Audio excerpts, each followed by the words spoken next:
Assalamualaikum warahmatullahi wabarakatuh. Bagaimana kabarnya hari ini? Tentu baik kan?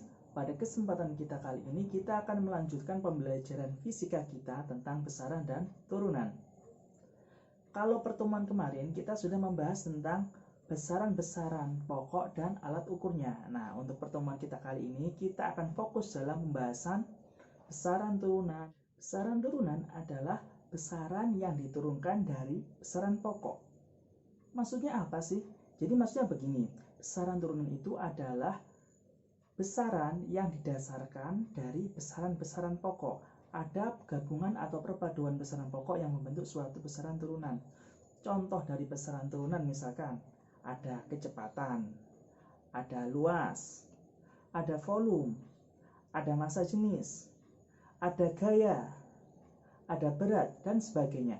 Banyak sekali besaran turunan di sekeliling kita. Untuk lebih jelas memahami tentang besaran turunan, mari kita ikuti pembelajaran kita kali ini. Kita akan belajar besaran turunan. Berikut ini adalah contoh dari besaran turunan luas. Untuk benda yang berbentuk persegi, luas benda dapat ditentukan dengan mengalihkan hasil pengukuran panjang dengan lebarnya. Besaran luas, jika panjang dan lebarnya diukur dalam satuan meter, maka luas yang diperoleh satuannya adalah meter kuadrat. Nah, luas merupakan contoh dari besaran turunan. Berikutnya contoh besaran turunan yang kedua, yaitu volume. Misalnya, kamu mempunyai dua wadah, yakni wadah yang besar dan wadah yang kecil. Jika dipergunakan untuk menampung air, wadah yang besar pasti dapat menampung air lebih banyak. Hal tersebut terkait dengan besarnya ruangan yang terisi oleh materi. Biasanya disebut volume. Jika volume suatu benda lebih besar, maka benda itu dapat menampung materi lebih banyak dibandingkan benda lain yang volumenya lebih kecil. Volume merupakan besaran turunan yang berasal dari besaran pokok panjang.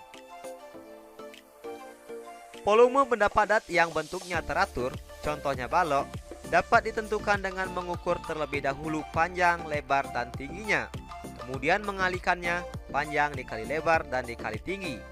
Jika panjang, lebar, dan tingginya diukur dalam satuan meter, maka volume yang diperoleh satuannya adalah meter kubik atau meter pangkat 3. Sedangkan, bagaimana cara menentukan volume suatu zat cair? Oleh karena itu, jika zat cair dituangkan ke dalam gelas ukur, seperti ditunjukkan pada gambar, volume zat cair dapat dibaca pada skala sesuai ketinggian permukaan zat cair di dalam gelas ukur tersebut. Dalam kehidupan sehari-hari, volume zat cair biasanya dinyatakan dalam satuan mililiter atau liter. Selanjutnya contoh besaran turunan yang ketiga, yaitu konsentrasi larutan. Misalnya, kamu membuat larutan gula dengan memasukkan gula ke dalam air. Kemudian kamu cicipi, jika kurang manis kamu dapat menambahkan gula lagi. Makin banyak gula yang ditambahkan, makin manis rasa larutan itu. Maka rasa manis yang bersifat kualitatif hasil indera pengecap.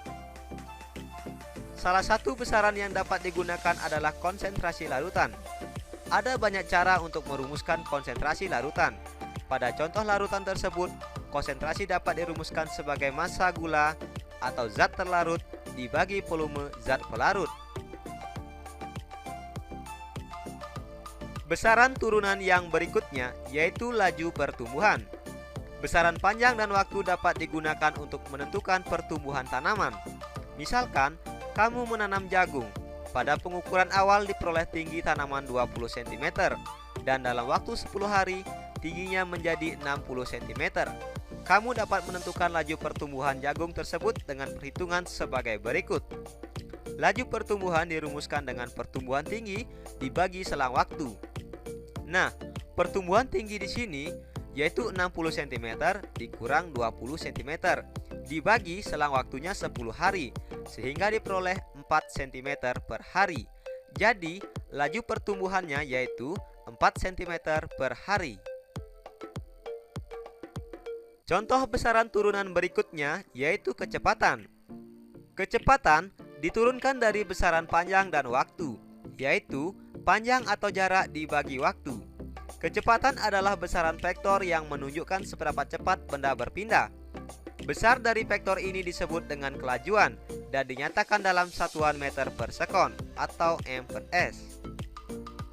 Misalkan, seorang pelari menempuh jarak 60 meter dalam waktu 12 detik. Tentukanlah kecepatan pelari tersebut. Kecepatan dirumuskan dengan jarak dibagi waktu, di mana jarak 60 meter dibagi waktu 12 detik, sehingga diperoleh 5 meter per detik atau 5 meter per sekon. Termasuk besaran turunan, yang pertama adalah luas.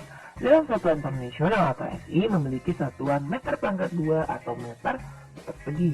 Untuk lebih tahu tentang luas, perhatikan contoh berikut. Misalnya, ayahnya Udin akan menjual tanahnya yang berukuran 20 dikali 10 meter. Jika per meter harganya 1 juta, berapa uang yang diperoleh oleh ayahnya Udin jika tanah itu terjual? Udin ditugaskan untuk menghitung berapa hasil yang akan didapatkan oleh ayahnya si Udin. Yang dilakukan pertama adalah menghitung luas tanahnya dulu. Tadi luas tanahnya 20 dikali 10 meter. 2 kali 1, kita tulis 2. Dan 0 yang tersisa taruh di belakang 2-nya. Digejer. Jadi 200 meter pangkat 2. Ingat, kalau luas satuannya meter pangkat 2. Berapa uang yang diperoleh oleh ayahnya Udin jika menjual tanahnya? 200 tadi yang luas tanah kita kalikan dengan 1 juta harga per meter. Nah, 2 kali 1 tulis dulu, tulis 2. 0 yang sisanya kita tambahkan di belakang 2. 0-nya ada 2, 4, 6, 8. Ada 8. Ditulis di belakang 2, 0-nya 8. Hasilnya uang yang diperoleh oleh ayahnya Udin adalah 200 juta rupiah.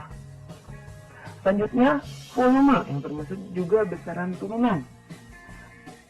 Volume padat jika diukur dalam satuan meter, maka volume benda padat diperoleh satuan meter kubik atau meter pangkat 3. Pada suatu hari, Lani menemukan kardus yang berukuran 8 cm, panjangnya lebarnya 5 cm dan tingginya 6. Berapakah volume kardus tersebut? Untuk menghitung volume, panjang dikali lebar dikali tinggi. Tadi panjangnya 8, lebarnya 5, tingginya 6. Kita tulis 8 dikali 5 dikali 6. 8 kali 5, 40. Nah, 6-nya dikalikan di belakangnya 40. 4 kali 6. 4 kali 6, 24. Yang belum dikalikan tadi 0. Taruh di belakangnya 4. Jadi 240 meter pangkat 3 volume dari kardus yang ditemukan Lani. Selanjutnya, volume pada benda cair. Perhatikan contoh. Misalnya Dayu memiliki uang 15.000. Ia ingin membeli minuman bersoda. Jika beli kemasan botol berukuran 2 liter, harganya 15.000 sesuai dengan uangnya Dayu. Sedangkan kemasan kaleng yang isinya 300 ml, harga per kalengnya 5.000. Dayu ingin membeli kemasan yang isinya lebih banyak.